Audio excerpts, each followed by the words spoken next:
J'avoue que j'ai été assez impressionnée par le travail. Laurent m'en avait déjà parlé sous de multiples formes, mais en fait le franc n'était pas tombé, je pense. Et donc en lisant ne fût-ce que les parties sur Saint-Covid, hier soir tard, le franc est tombé. Et je sentais déjà les convergences dans nos combats et dans nos visions, mais ça m'est apparu plus clairement et je comprends mieux comment, pendant cette longue période de Covid, Laurent et moi, de manière sporadique, nous avons pu nous dire qu'on se soutenait, de manière directe ou indirecte. Et je trouve d'ailleurs que moi qui me sens parfois un peu optimiste à outrance, j'ai vu en fait dans le bouquin que Laurent a été anormalement optimiste. Donc je vais d'abord dire pendant cette période de Covid ce que Laurent a vu et que moi je n'ai pas vu. Oui, le syndicat, pardon, exactement. Et donc le syndicat des immenses a vu que l'immense mérite du Covid a été de mettre en évidence ce bricolage structurel. Ben moi, j'ai pas vu beaucoup de bricolage. J'ai vu même pas le minimum du minimum qui a été fait et qu'on a même dû parfois mendier.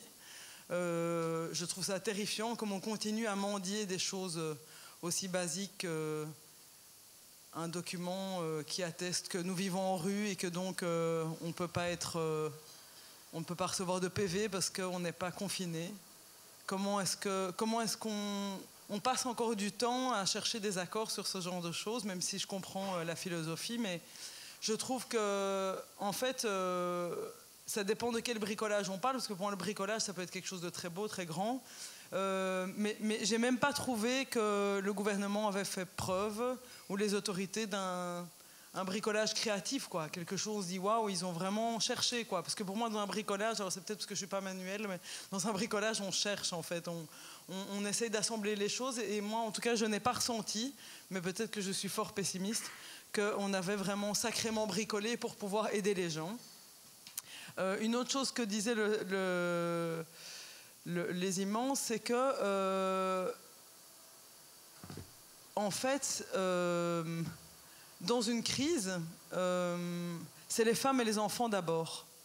Eh bien, là, en fait, on était dans un grand Titanic qui était en train de prendre l'eau, et je n'ai pas vu que ni les femmes, et je pense à toutes les mesures qui ont été prises en occultant tout à fait qu'il existait des familles monoparentales, souvent des femmes seules avec des enfants.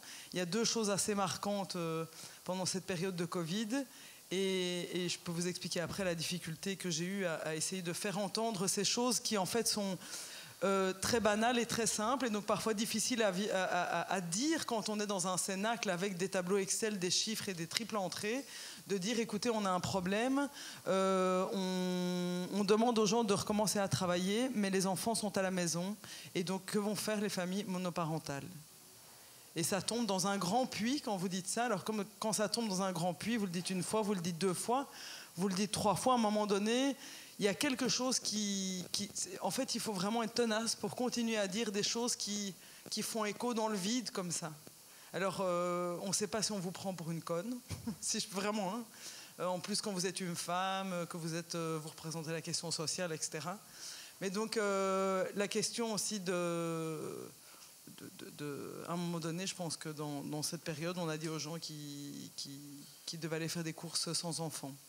Voilà, ils pouvaient faire des courses dans les supermarchés, mais pas avec les enfants. Donc de nouveau, on occultait. Donc voilà, j'ai pas du tout trouvé qu'on ait mis les femmes et les enfants d'abord. Donc j'ai trouvé que c'était, en fait, les immenses, j'ai trouvé, ont été très optimistes en fait, parce que pour moi, ce qui s'est passé et je le sens dans ma chair. Pas parce que j'ai vécu dans la rue, mais parce que expérimenter le fait que des choses qui vous semblent immensément importantes font écho dans le vide, c'est une expérience particulière. Difficile, je dirais pas, mais vraiment particulière. Et on aurait pu... Boris disait la question de la lucidité. C'est vrai qu'à un moment donné, on a presque l'impression que... en fait, cette lucidité fait mal. En fait, cette lucidité de dire, en fait, c'est indécent. Cette lucidité de voir ce qui se passe pour ceux pour qui personne ne s'est jamais préoccupé, ne se préoccupe pas. Elle est pas facile, et je me demande aussi si c'est pas pour ça que même dans toutes les associations qui entourent la question de la pauvreté, du sans-abrisme, etc., moi j'ai parfois l'impression que c'est tellement difficile alors la lucidité c'est peut-être déjà très fort, mais ne fût-ce que l'étonnement, on ne cultive plus l'étonnement, et c'est quelque chose qu'on trouve beaucoup dans le livre, c'est de cultiver cet étonnement. Pour moi c'est la toute première marche, c'est de cultiver l'étonnement sur ce qui nous arrive. Et je trouve que ça, c'est peut-être entre la grande lucidité dont parle Boris et la mobilisation, et là où on en est aujourd'hui, c'est peut-être le premier pas qu'il faut travailler, c'est de dire que non, c'est pas banal. Alors on vous dit toujours que ça existe partout, et que parce que ça existe partout, c'est qu'il n'y a probablement pas d'autre solution, que c'est une dérive collatérale de nos sociétés, et que c'est très marginal, que de toute façon il y en a très peu, et que comme il y a très peu d'immenses, en fait, alors déjà ça veut dire quoi très peu, mais le fait de considérer ça comme un phénomène tout marginal, alors permet aussi à chacun de se dire comme c'est marginal, ça ne m'arrivera jamais, donc ça permet de rassurer chacun. Donc en fait c'est comment est-ce qu'on chemine vers cette lucidité commune sur tous ces enjeux sociaux, climatiques, etc. Et je pense que Boris et Laurence l'ont bien montré, c'est une lucidité qui est... Alors, qui fait mal, et en même temps, quand elle est collective, elle soutient. Ce que j'aime beaucoup dans ce changement des mots, c'est que en fait, le fait de changer de vocabulaire, ça permet de susciter l'étonnement, en fait. Le fait de changer les termes et de passer de sans-abri à immense et d'expliquer pourquoi, en fait, ça éveille chez chacun à nouveau l'étonnement. Je trouve qu'en fait, les mots sont très... Pour moi, c'est vraiment une passerelle entre ce qui nous arrive aujourd'hui et le fait de construire le monde de demain. Il faut déjà regarder les choses comme tout à fait autrement, en fait. Et pour les regarder tout à fait autrement, je suis d'accord, les mots sont indispensables. Alors peut-être une chose qui me désespère et une chose qui me fait espérer. Au tout début du chapitre sur la Saint-Covid, pour moi il y a une phrase qui à un moment donné dit, mais en fait comment ça se fait que... Ah oui, voilà. Que pendant la crise, tout à coup on a regardé, on a pu un peu re-regarder où les besoins se situaient, hein, les besoins des gens, etc. Parce que tout à coup, on a remarqué qu'il y avait des gens sans chez soi, en fait. Alors qu'on le savait, mais tout à coup, c'est devenu un enjeu. Et en lisant, je me disais, c'est vrai que... et ça me donne de l'espoir. J'entendais l'autre jour, justement, à notre colloque, ce qui nous arrive, que... On est probablement, en tout cas il y avait un biologiste qui s'appelle Olivier Hamon et qui disait, en fait on dit qu'on passe d'une crise à l'autre, mais en fait on est à une grande bifurcation. Et en fait ça va faire mal, mais c'est plein d'espoir. Et cette grande bifurcation, ça va être aussi que jusqu'à aujourd'hui, jusqu'à aujourd'hui et depuis des années, le monde s'organise autour de l'offre et la demande. Et quand le monde s'organise autour de l'offre et la demande, en fait, toutes les problématiques et toutes les difficultés que rencontrent les immenses et les autres n'ont absolument aucune importance. Mais qu'on va passer dans un monde où on va... quelque part, l'axe, ce sera les ressources et les besoins. Ça veut dire quels sont les besoins et quelles sont nos ressources, et c'est là qu'on va s'ajuster. Parce qu'on ne peut plus faire l'impasse sur la question des ressources, en fait. On ne peut plus faire semblant que les ressources sont illimitées, etc. On le voit aujourd'hui plus que jamais.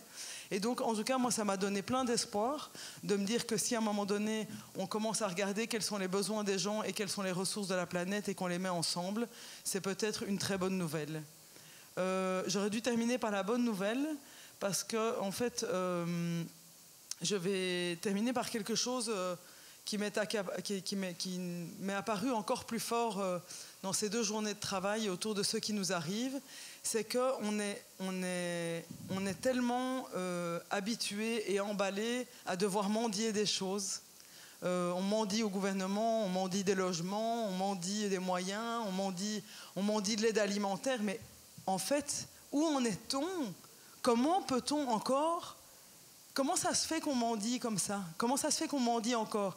Pendant cette crise sanitaire, et je ne sais pas si c'est là que je l'ai lu hier soir ou ailleurs, mais quelqu'un disait on voit bien le gouvernement, les intérêts qu'il sert. En fait, c'est pas lui qui sert des intérêts, c'est les intérêts qui viennent se servir chez lui, en fait. On n'est même plus à un moment donné où le gouvernement sert des intérêts, c'est les intérêts qui viennent se servir. Et pendant la crise sanitaire, en fait, je ne sais pas, moi, le secteur de la construction, tout ça, ils sont venus servir. Ils sont venus servir. Ils ont dit, voilà, on doit rouvrir. Ils ont évidemment un super bureau de consultants qui leur fait des super tableaux Excel en disant, voilà comment on va recommencer. Il serait peut-être temps, d'ailleurs, qu'on monte notre propre super bureau de consultants. Mais donc, les intérêts viennent se servir. Et nous, qu'est-ce qu'on fait? On ne vient même pas se servir, alors qu'on aurait toutes les raisons de venir se servir. On a toutes les raisons de venir se servir. Et on continue à les mendier. Comme je dis souvent, si on était un secteur privé, là maintenant, avec la crise de l'énergie, on serait autour d'une table avec des grands costumes et du délicieux café. Et le gouvernement nous dirait, voilà, on va vous déverser 20% de pauvreté en plus. Qu'est-ce que vous avez besoin? On aurait des grands costumes et des grands chauffeurs, j'en sais rien. Non mais c'est vrai, on nous demanderait, on va faire ça, de quoi avez-vous besoin? Non, aujourd'hui, le gouvernement nous dit, si vous avez des besoins, vous remplissez des papiers et vous allez nous prouver que... Mais c'est impressionnant, en fait. Quand le gouvernement donne de l'argent, je ne sais pas, subsidie des milliards à Total, etc. Mais est-ce que vous pensez qu'ils doivent rendre des petits rapports d'activité en disant, on a suivi l'axe 1, l'axe 2, et puis prouver sans cesse? Mais c'est vrai. Il y a quelque chose où tout à coup, je me suis dit, mais... Et on n'arrive pas tout à fait à sortir de cette illusion qu'en mendiant, on va obtenir quelque chose. Parce que moi, je pense qu'on l'a vu pendant la crise, quand on mendie, qu'est-ce qu'on obtient? Qu'est-ce qu'on n'a jamais obtenu en mendiant? On obtient des petits ajustements, on mendie de pouvoir participer à des groupes de travail du gouvernement. Mais on devrait nous donner des médailles. On mendie en disant on voudrait une task force ci, une task force là. Mais comment ça se fait qu'on croit encore? De quelle illusion sommes-nous bercés de penser que c'est de cette manière? Tout s'empire. On est dans un monde où tout s'empire. On parle de transition, mais là, on n'est pas dans la transition. On recule, on donne de l'argent, comme disait Grégoire, on subsidie l'énergie fossile. Enfin, tout recule, même socialement, tout recule. Mais nous restons dans un mode où on continue à mendier. Et donc, moi, je vais rester avec cette question. Quand je lis ceci, je me dis, mais... Oui, tout à fait.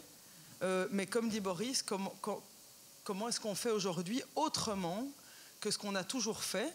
Parce que je pense qu'il y a aussi une lucidité qui n'est pas facile, qui est de se dire qu'on peut continuer à dire on veut que le statut cohabitant soit supprimé, mais il semblerait quand même que la manière dont on le dit n'est pas contraignant. Parce que sinon, on ne serait pas en train de crier dans le désert depuis longtemps. La question des logements, c'est la même chose. Est-ce que le sans-abrisme diminue? Est-ce que le sans-chez-soirisme, diminue drastiquement? Et donc, je vous partage cette question, cette interrogation, qui est de dire qu'est-ce qui fait qu'on reste si docile, si mendiant, tous, en fait, on est tous mendiants, si dociles, si mendiants, si souriant et si illusionné par ce qui nous arrive. Voilà. Merci.